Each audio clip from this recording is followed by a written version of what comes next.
Welcome back everyone, Darshan is here. By the way, हम जब भी कंप्यूटर स्टोरेज डिवाइस की बात करते हैं तो डेफिनेटली हमें हार्ड ड्राइव के बारे में बात करना पड़ता है। मे बी आप एक नया पीसी को बिल्ड करने के लिए जा रहे हो या फिर आपके पुराने लैपटॉप का स्टोरेज फुल हो चुका है। तो आज मैं बात करने वाला हूँ साटा हार्ड ड्राइव के बारे में। वैसे मेरे पास कुछ अलग अलग प्रकार की साटा हार्ड ड्राइव पड़ी हुई है। जैसे कि अगर मैं बात करूँ इस साटा हार्ड ड्राइव के बारे में तो ये 3.5 इंच की फॉर्म फैक्टर के अंदर अवेलेबल है। और अगर मैं बात करूँ इसके स्टोरेज कैपेसिटी के बारे में तो ये है 2 टेराबाइट कैपेसिटी के अंदर। एक और हार्ड ड्राइव मेरे पास अवेलेबल है जो कि है ये 2.5 फैक्टर के अंदर। अब ये जो हार्ड ड्राइव है, अगर मैं इसकी कैपेसिटी के बारे में बात करूँ तो ये है 1 टेराबाइट के अंदर। तो बेसिकली यहाँ पे आपको दो टाइप का हार्ड ड्राइव देखने के लिए मिल जाएगा, जिसके अंदर एक हार्ड ड्राइव का साइज़ होता है 2.5 inch and second hard drive का जो साइज़ होता है वो है 3.5 इंच। तो ये हार्ड ड्राइव को आप अपने डेस्कटॉप के अंदर या फिर कंप्यूटर्स के अंदर या फिर लैपटॉप के अंदर या फिर सर्वर्स के अंदर हम यूज़ में ले सकते हैं। कंप्यूटर सिस्टम की कंपैरिजन में हमारा जो लैपटॉप होता है वो काफ़ी कॉम्पैक्ट होता है, और कॉम्पैक्ट होने के कारण हमारे लैपटॉप के अंदर हम इस प्रकार का यानी कि 2.5 इंच वाला हार्ड ड्राइव को यूज़ में ले सकते हैं। एंड जो 3.5 इंच वाला हार्ड ड्राइव है जिसको हम हमारे कंप्यूटर के अंदर या फिर डेस्कटॉप के अंदर यूज़ में ले सकते हैं। तो बेसिकली हमारे लैपटॉप के अंदर 2.5 इंच वाला हार्ड ड्राइव को यूज़ करना चाहिए। एंड अगर हमें डेस्कटॉप या फिर कंप्यूटर सिस्टम के अंदर हार्ड ड्राइव चाहिए तो यहाँ पे हमें 3.5 इंच वाला हार्ड ड्राइव है उसको हमें यूज़ में लेना चाहिए। बाय द वे, एक साटा हार्ड ड्राइव है और साटा का पूरा नाम होता है serial advance technology attachment. Hard drive को खरीदने के टाइम हमें एक और चीज़ के बारे में भी हमें ध्यान में रखना चाहिए जो कि होता है स्पीड।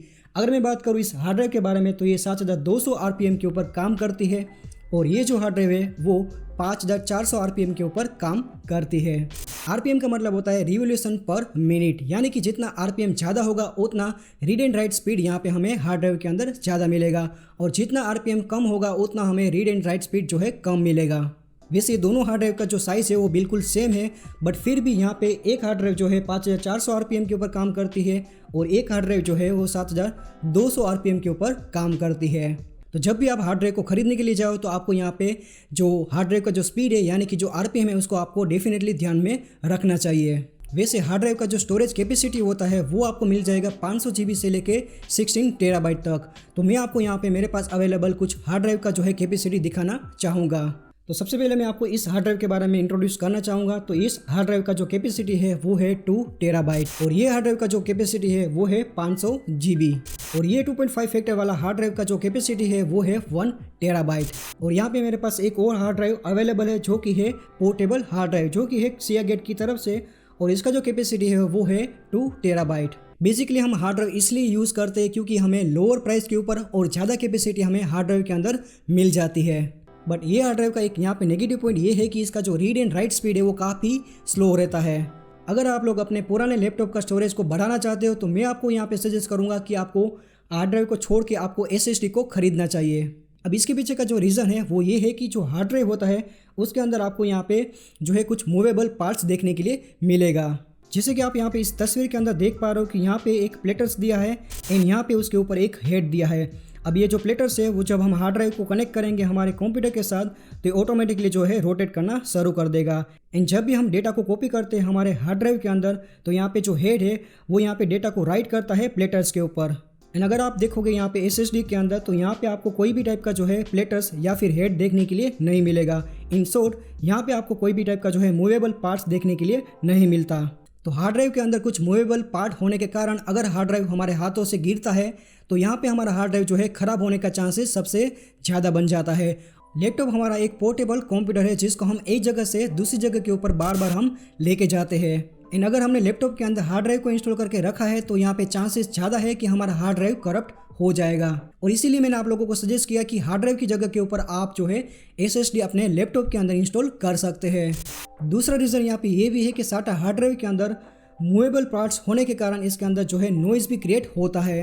वैसे इस हार्ड ड्राइव को चलाने के लिए आपको एक्सटर्नल पावर सप्लाई का ज़रूरत पड़ने वाला है, बट ये हार्ड ड्राइव को हमारे कंप्यूटर के साथ कनेक्ट करने के लिए हमें दो प्रकार का केबल की ज़रूरत पड़ने वाली है।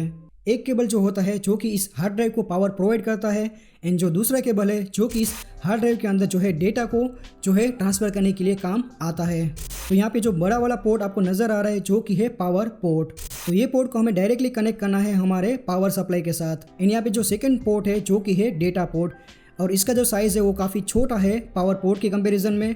और ये जो डेटा पोर्ट है उसको हमें कनेक्ट करना होता है हमारे मदरबोर्ड के साथ। अगर मैं बात करूँ इस पोर्टेबल हार्ड ड्राइव के बारे में, तो यहाँ पे आपको इसको चलाने के लिए आपको कोई एक्सटर्नल पावर सप्लाई की ज़रूरत नहीं पड़ेगी। एक्सटर्नल पावर सप्लाई की ज़रूरत नहीं पड़ने वाली है, इसका मतलब ये नहीं कि ये जो हार्ड ड्राइव है वो विदाउट पावर चलती है। बेसिकली इस हार्ड ड्राइव को हमारे कंप्यूटर के साथ जो है एक USB केबल के थ्रू कनेक्ट करते हैं और ये हार्ड ड्राइव को चलाने के लिए जो पावर मिलना चाहिए वो हमें मिल जाएगा USB केबल के थ्रू। तो चलिए अभी हम बात करते हैं हार्ड ड्राइव के प्राइस के बारे में। बट यहाँ पे जो हार्ड ड्राइव का प्राइस होता है वो डिपेंड करता है हमारे हार्ड ड्राइव की कैपेसिटी के ऊपर। वैसे ये हार्ड ड्राइव जो है 2 टेराबाइट कैपेसिटी के अंदर आपको मिल जाएगा और इसका जो प्राइस है वो है करीब 5800। अगर मैं बात करूँ इस हार्ड ड्राइव की स्टोरेज कैपेसिटी के बारे में, तो इसका जो स्टोरेज कैपेसिटी है वो है 500 GB एंड इसका जो प्राइस है वो वेरी करता है 3000 से लेके 4000 के बीच में।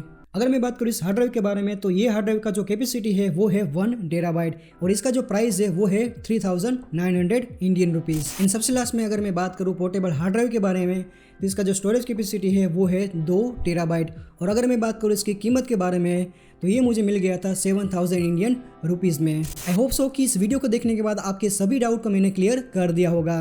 तो वीडियो को आप लाइक कर देना एंड अगर आप चैनल के ऊपर पहली बार है तो चैनल को भी सब्सक्राइब कर देना एंड अगर आप लोगों को वीडियो के रिगार्डिंग कोई भी डाउट या फिर सुझाव है देन आप नीचे कमेंट सेक्शन में मुझे पूछ सकते हैं। Bye for now.